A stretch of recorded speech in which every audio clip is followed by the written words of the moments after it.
रना रना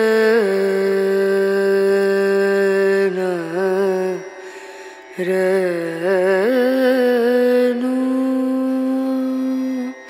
hello বন্ধুরা, কেমন আছো তোমরা সবাই? সুপর্ণা মাল্টি ব্লগে তোমাদের সবাইকে স্বাগত জানাই। এখানে আমি ডালের বড়া করে তারপর আলু দিয়ে ঝোল করছি। আজ তো নিরামিষ, তার জন্য। আর আমার না নিমন্ত্রণ রয়েছে, তো আমাদের মহিলাদের নিমন্ত্রণ আছে, পুরুষদের নেই, তার জন্যই বাড়িতে রান্না করতে হচ্ছে। আমার এই জিনিসটা ভালো লাগে না, জানো তো। নিমন্ত্রণ থাকলে সবারই যদি থাকে তাহলে কিন্তু সুবিধা হয়, আর পুরুষদের নিমন্ত্রণ থাক তাতেও কোনো প্রবলেম নেই, কিন্তু মহিলাদের নিমন্ত্রণ পুরুষদের নেই তাহলে একটু অসুবিধাই হয়ে যায়। বাড়িতে সব কিছুই রান্না করতে হয়, কারণ আমরা অনুষ্ঠান বাড়িতে গিয়ে অনেক কিছু খাবো, আর বাড়িতে বড়মশাই বা যারা থাকবে পুরুষরা তারা এক তরকারি দিয়ে খাবে, কেমন একটা লাগে না। তাই আমি কিন্তু এই অনেক কিছুই করে নিয়েছি যেন ও বাড়িতে এসে ও অনেক কটা পদ দিয়ে খেতে পারে। তো চলো এখন আমরা চলে যাচ্ছি নিমন্ত্রণ খেতে। কোথায় যাচ্ছি তোমাদের নিয়েই যাচ্ছি, দেখতেই পারবে। তো এই দেখো, আমি কিন্তু এখানে তালা দিয়ে দিয়েছি, আর এটা আমার মেয়ের স্কুলে যাওয়ার পাউচ, এর মধ্যে নিয়েছি খুচরো পয়সা আর চাবি। তো চলো বন্ধুরা, এখন আমরা যাব আখড়াতে। তো সেদিন যে রথ বেরোলো যেখান থেকে, সেই মন্দিরে আজকে আমাদের নিমন্ত্রণ আছে, শাশুড়ি মা, যা, তারপর আমার আর মেয়ের।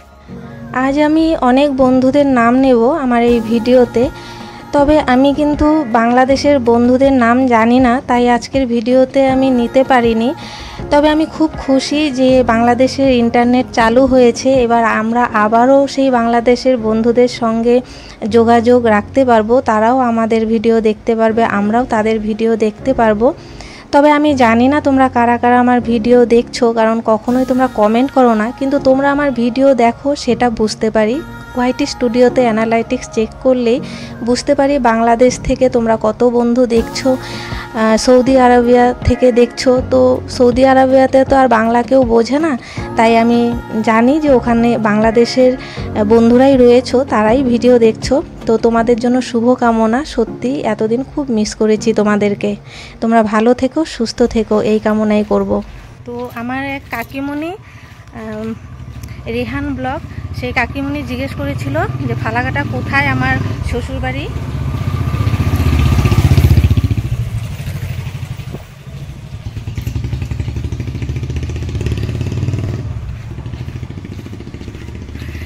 তো দেখো, ওই যে মহিলাটা দেখছো আমাকে দেখছে কেমন করে, যে আমি একা একা মোবাইলে কথা বলতে বলতে যাচ্ছি।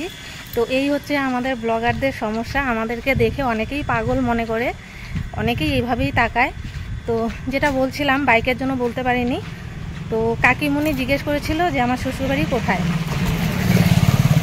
রাস্তায় কি কথা বলা যায়? বারবার বাইক যাচ্ছে, টোটো যাচ্ছে। তো আমি যে বেরিয়ে এলাম সেটা হচ্ছে অরবিন্দপাড়া, মানে আমার ভাড়া বাড়ি, আর এখন যে আমি যাচ্ছি সেটা হচ্ছে দেশবন্ধুপাড়া। তো রাস্তার ওপারটা হচ্ছে অরবিন্দপাড়া আর এপারটা হচ্ছে দেশবন্ধুপাড়া। তো এরকমই এখানে আর কি পাড়াটা ভাগ হয়েছে।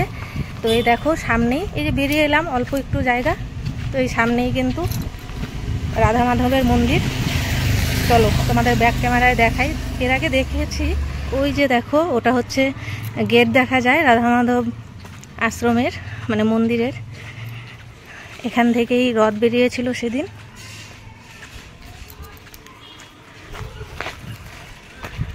তো এই দেখো এখনও সেই প্যান্ডেলটা রয়েছে, লোকজনও আছে অনেক, কিন্তু এখানে এখন ঢুকবো না, আগে চলো আমার শ্বশুর বাড়ি, ওখানে যাই। মন্দির পেরিয়ে একটা বাড়ি পরেই কিন্তু আমার শ্বশুর বাড়ি। তো সবাই খাওয়া দাওয়া করছে, দেখতেই পেলে। বেশি একটা লেট হয়নি, এখন 3:30 বাজে। তো চলো।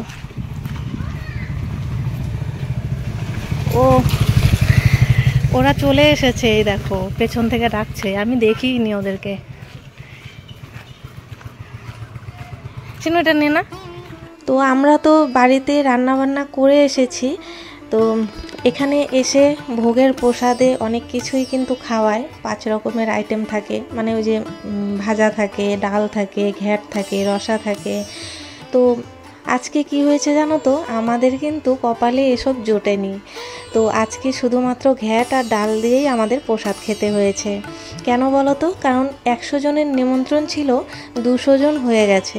তো এর জন্য প্রসাদ না কম পড়ে গিয়েছিল। তো 200 জন কিন্তু আসেনি। ওই যে অনেকেই আছে না, নিজেও খেয়ে যায় আবার বাড়িতেও নিয়ে যায়। তো আমার মনে হয় এই কারণেই হয়তো প্রসাদটা কম পড়ে গেছে।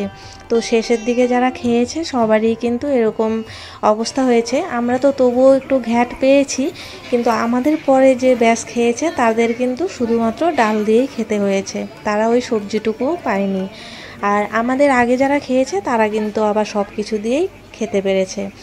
আর এখানে দেখো, মাম্পি আর সায়না তো আগেই খেতে বসে গেছে, তো আমিও এসে বসে পড়েছি। তো আমি তো এখনও মন্দিরে প্রণামই করিনি, তাই ওদেরকে বললাম জায়গাটা রাখো, আমি একটু প্রণাম করে আসি। তো চলো একটু ঠাকুরকে দক্ষিণা দিয়ে প্রণামটা সেরে নিই।